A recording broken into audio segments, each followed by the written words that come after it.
के अरे 16 वर्ष के हमर उमरिया मोरा पियावा के 25 सखी रे पियावा के 25 तेली कोटन सरिया से हाई सूती के सरिया ने पियावा पे पसी जैसनती आ मोरा देवरा माजा जैसन में पियावा पे पसी जैसनती आगे देवरे के रुपया पकड़िए हम ऐसा कहियो ना सुख दो है पियावा मितल सा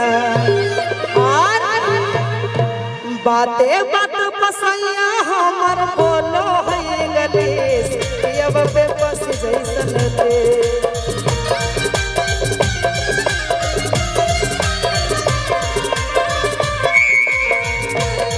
आगे बाते बात पसैया हमर बोलो है गलीस पियावा पे पस जैसन दे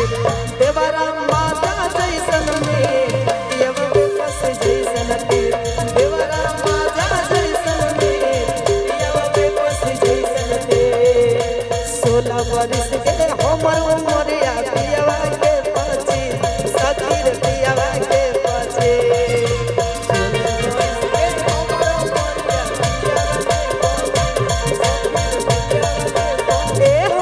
वर्ष के हमर उमरिया पियावा के 25 सखी रे पियावा के 25 तेली कोटन सरिया से सूती के सरिया ने पियावा पे पस जैसन दे देवरा माजा जैसन में पियावा पे पस जैसन दे देवरा माजा जैसन में पियावा पे पस जैसन दे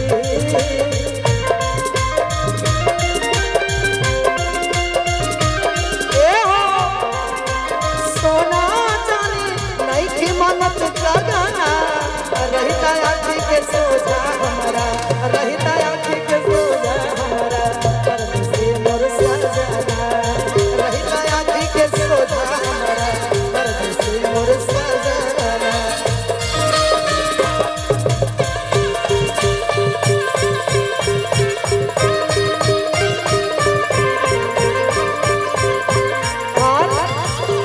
पियावा फसल है सखी मुंबई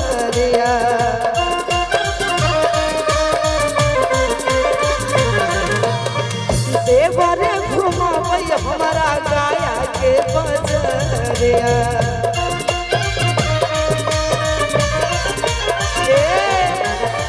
पियावा बसल है सखी लुधियाना सहारे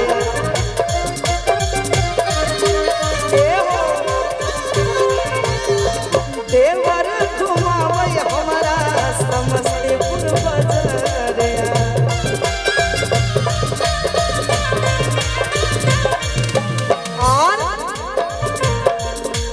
मोटे घाटे सैया हमर पातर शरीर पियावा पे पस जैसन दे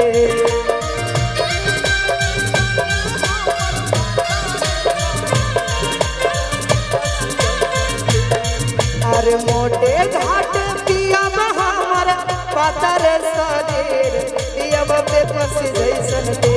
देवरा माजा जैसन में पियावा पे पस जैसन दे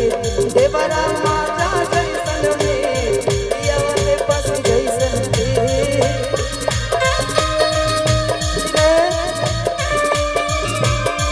हो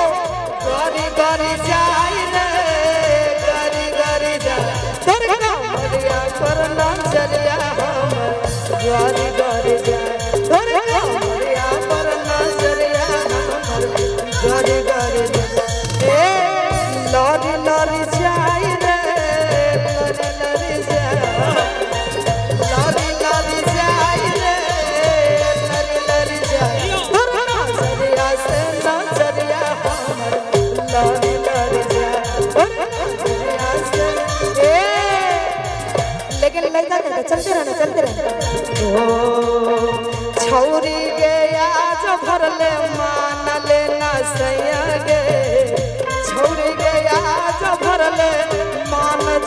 सैया गे छौरा रे भाग भाग जाग गेलो छौरा रे भाग भाग जाग गेलो छौरी के करे कुछ बचै के उपाया गे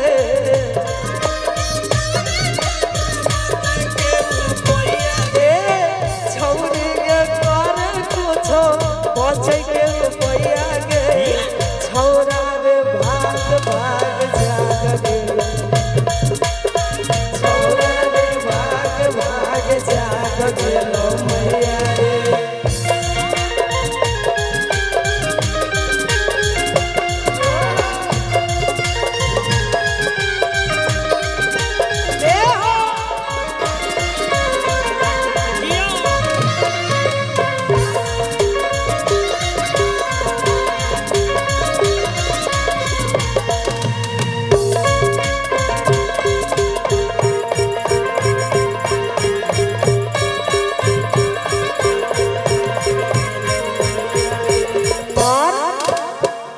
औरतिया कहती है अपना सखी जे कौन भाव में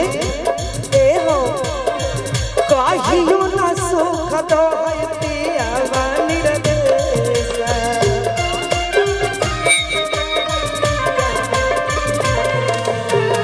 देवर के रूपिया पकड़े हमारे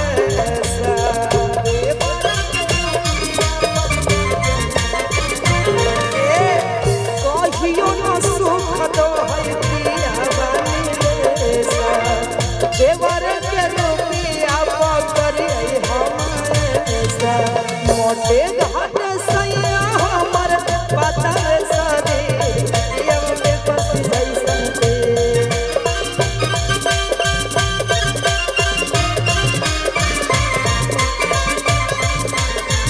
बात है बात पक्षी तू राजा बोलो है गले सफिया बाप बस जैसन के देवरा माता जैसन में दुतिया बाप ए देवरा ए की पहिर के कनवाली रे लगा के उठलाली मैं आई हूँ दिल का करार लूटने इस सुना राजा रंगदार ए हटाओ हथियार मैं आई हूँ यूपी बिहार लूटने लेकिन लड़का कहता है कनवा में एक सूचना है, आप लोग बैठ जाएं, प्लीज बैठ जाइए, आप लोग बैठ जाइए। बार बार सूचना आता है भाई, बैठ के भी मोबाइल चला सकते हैं मेरे भाई, बैठ जाइए। और कारी चौधरी जी, हाँ कारी चौधरी जी, उनके तरफ से 201 रुपए का पुरस्कार आया है, पुनः 2 बार पुरस्कार आया है, बार बार धन्यवाद हमारी पूरी टीम की ओर से। आइए चलते हैं कार्यक्रम।